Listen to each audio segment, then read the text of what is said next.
Hello students, welcome to your YouTube channel Nurture Classes for Biology. Today I am going to continue the life process of class 10th. In the last lecture we have discussed about the introduction of life processes, means what are the life processes. And now in this lecture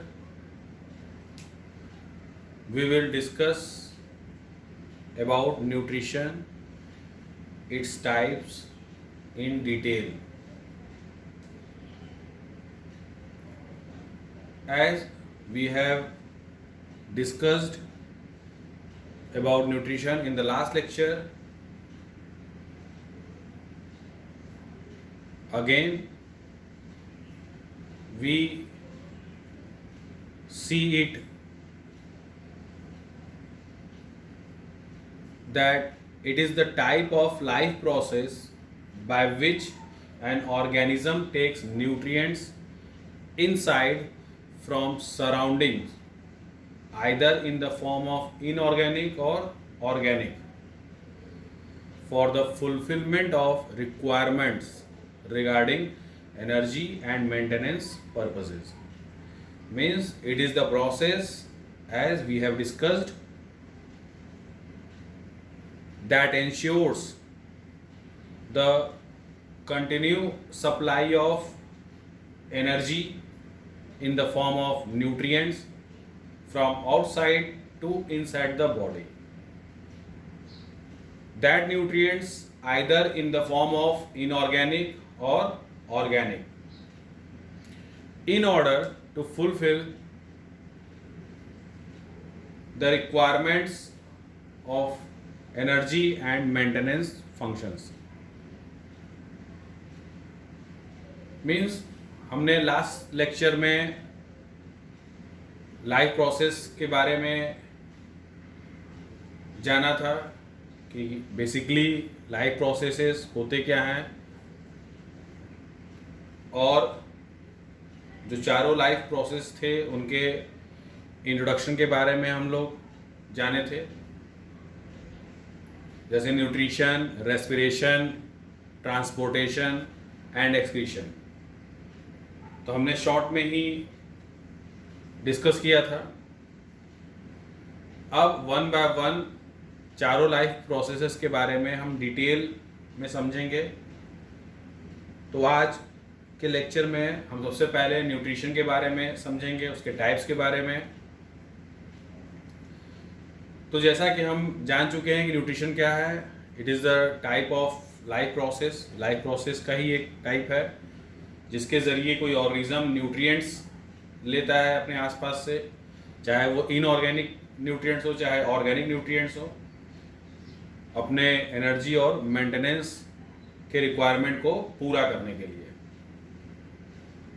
तो ये हो गया nutrition process. Now what are the different types of nutrition?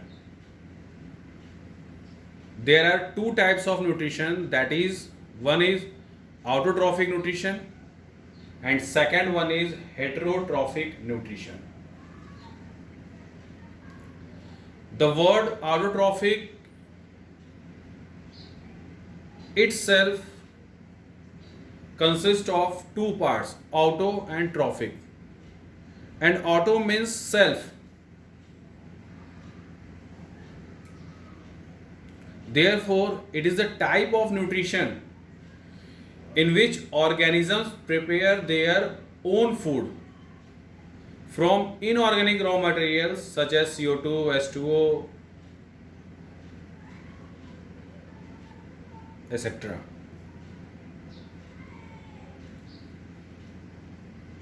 And the organisms who are carried out this type of nutrition are called autotrophs, such as green plants, and some bacteria such as cyanobacteria or blue-green algae. Means it is the type of nutrition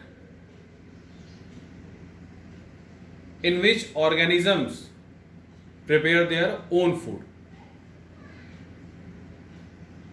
But in second one is heterotrophic. Hetero means on others. Means it is a type of nutrition in which organisms cannot prepare their own food and thus depend upon others. For example, animals, human, microbes and non-green plants. And further it is divided into 4 types on the basis of different ways how to take their nutrients. They are parasitic, saprophytic, symbiotic and holozoic.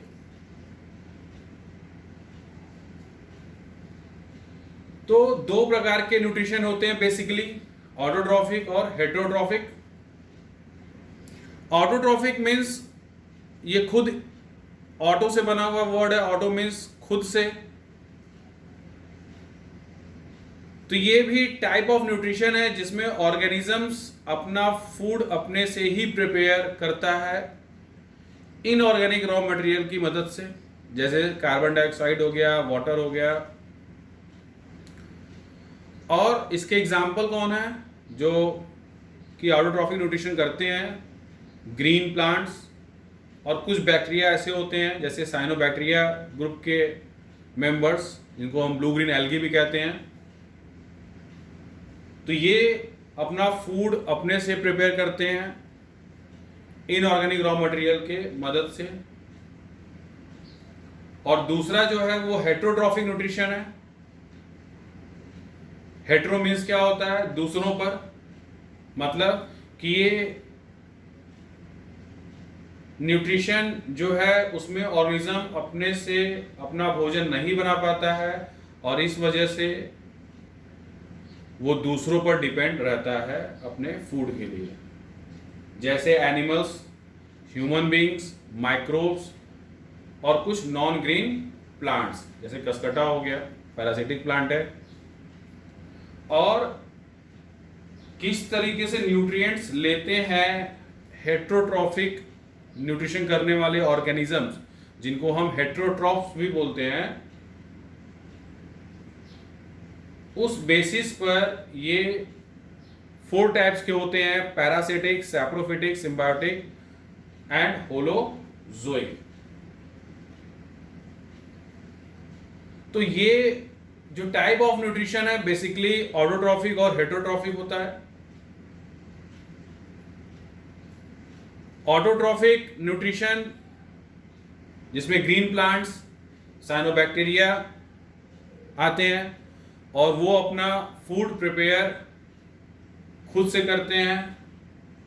Inorganic raw materials जैसे CO2, H2O and some minerals are also involve. और sunlight जो provide करता है energy, और उस energy को capture करने वाला डिवाइस जिसको हम क्लोरोफिल कहते हैं, ग्रीन कलर का पिगमेंट होता है जो कि सनलाइट को ट्रैप कर सकता है और उस सनलाइट एनर्जी को केमिकल एनर्जी में कन्वर्ट करके केमिकल बॉन्ड्स के फॉर्म में स्टोर कर देता है. तो इस तरीके से ऑटोट्रॉफिक न्यूट्रिशन होता है. और जो ऑर्गेनिजम्स ऑटोट्रॉफिक न्यूट्रिशन को करते हैं वो क्या बोलते हैं? ऑटोट्रॉफ्स. और इसी तरह हेटेरोट्रॉफिक न्यूट्रिशन करने वाले जो ऑर्गेनिजम्स होते हैं वो अपने से प्रिपेयर नहीं कर पाते हैं अपना फूड. क्यों? क्योंकि उनके अंदर वो डिवाइस प्रेजेंट नहीं है जैसे क्लोरोफिल कि ये सनलाइट को ट्रैप कर सकें और उस एनर्जी के प्रेजेंस में ये प्रिपेयर कर सकें इसीलिए अपने फूड के लिए ये दूसरों पर डिपेंड होते हैं, डायरेक्टली या इनडायरेक्टली। जैसे एनिमल्स, ह्यूमन बींग्स, माइक्रोब्स और कुछ नॉन ग्रीन प्लांट्स। तो ये भी प्लांट्स हैं लेकिन ये ग्रीन नहीं है। क्यों ग्रीन नहीं है? क्योंकि इनमें ग्रीन कलर का पिगमेंट क्लोरोफिल नहीं पाया जाता है, और क्लोरोफिल के न होने से ये भी सनलाइट ट्रैप नहीं कर पाते हैं, जिसकी वजह से ये फूड अपना प्रिपेयर नहीं कर पाते हैं, और इसीलिए इनको दूसरों पर डिपेंड रहता है। जैसे कसकटा पैरासिटिक प्लांट है, तो वो दूसरे प्लांट पे डिपेंड रहता है और उससे ऑलरेडी प्रिपेयर्ड फूड एक्सट्रैक्ट करता है। तो हम ये नेक्स्ट सेक्शन में हम इसके बारे में पढ़ेंगे डिटेल में, हेटरोट्रॉफिक मोड ऑफ न्यूट्रिशन। तो आज हमें कंटिन्यू करना है ऑटोट्रॉफिक मोड ऑफ न्यूट्रिशन।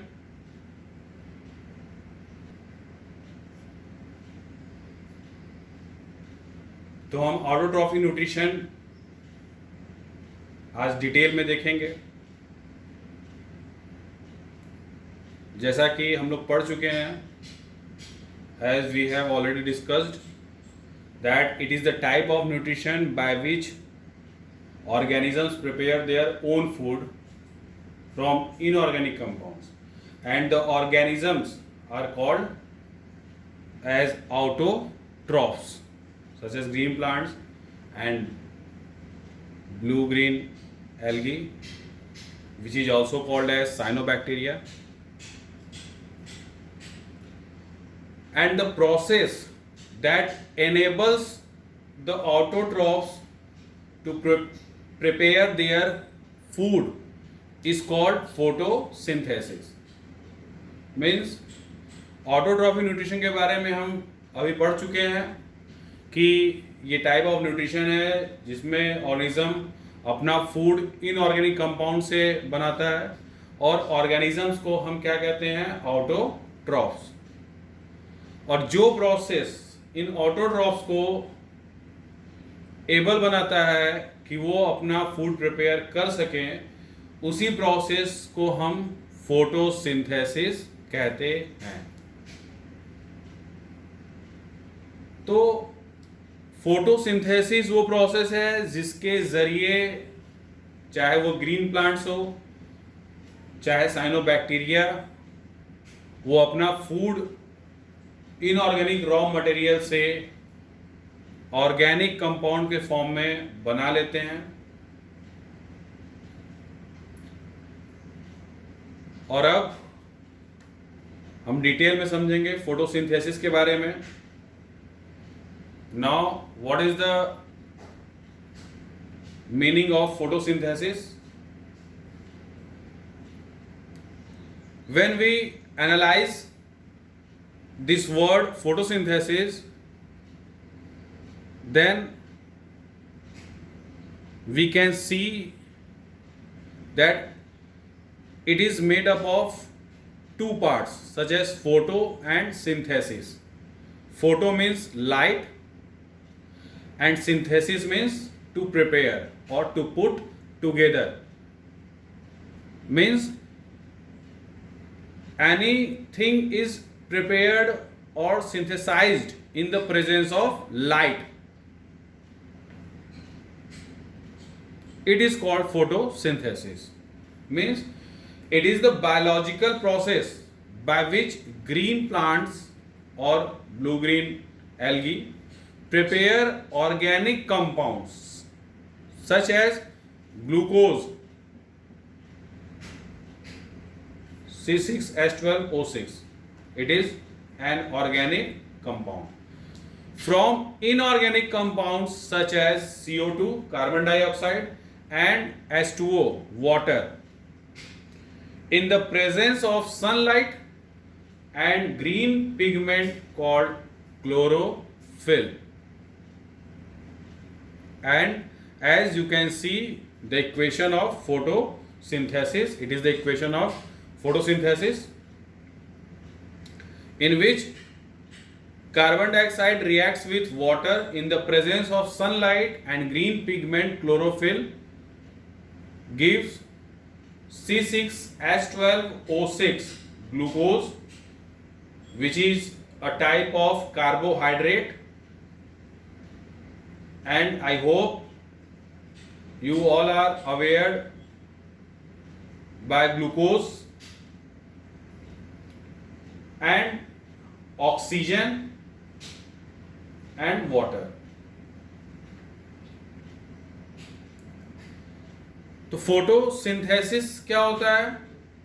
तो अगर हम इस वर्ड को ध्यान से देखें तो ये वर्ड दो चीजों से बना हुआ है, फोटो और सिंथेसिस। फोटो मीन्स होता है लाइट, और सिंथेसिस मतलब क्या होता है? किसी चीज को बनाना, प्रिपेयर करना। मतलब इस प्रोसेस में कुछ ना कुछ बन रहा है, वो भी लाइट के प्रेजेंस में। मतलब लाइट मस्ट है, without light there is no synthesis of anything. तो डिफिनीशन क्या है कि it is the biological process. ये बायोलॉजिकल प्रोसेस है, क्यों? क्योंकि ये लिविंग वर्ल्ड में हो रहा है, ग्रीन प्लांट्स या ब्लू ग्रीन एल्गी,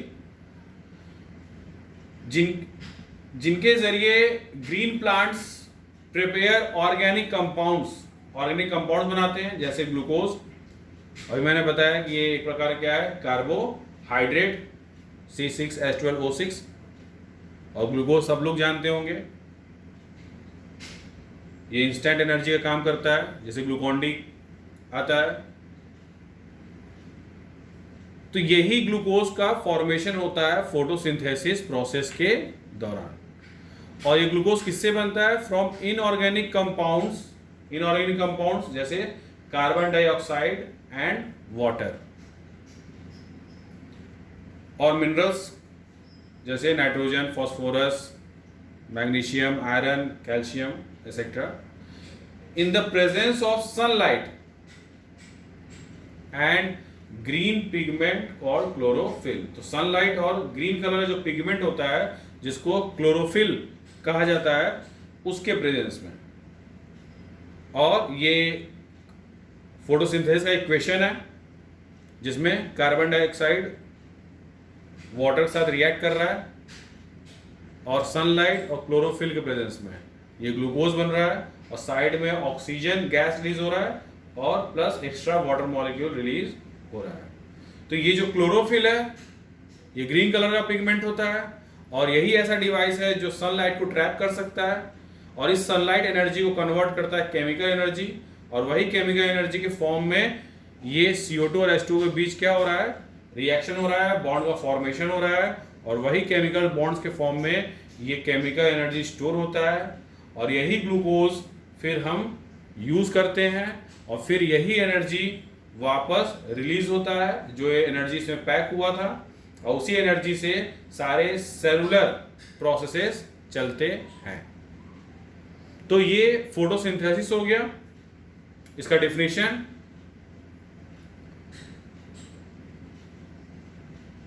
तो नेक्स्ट लेक्चर में हम लोग ये कवर करेंगे कि फोटोसिंथेसिस का साइट क्या होता है, मतलब फोटोसिंथेसिस एग्जैक्टली कहाँ होता है।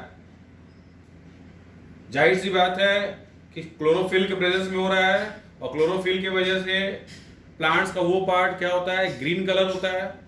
मीन्स कि कहीं भी होगा, लेकिन वो ग्रीन कलर का होना चाहिए, मतलब ग्रीन पार्ट्स होना चाहिए, green parts of plant basically.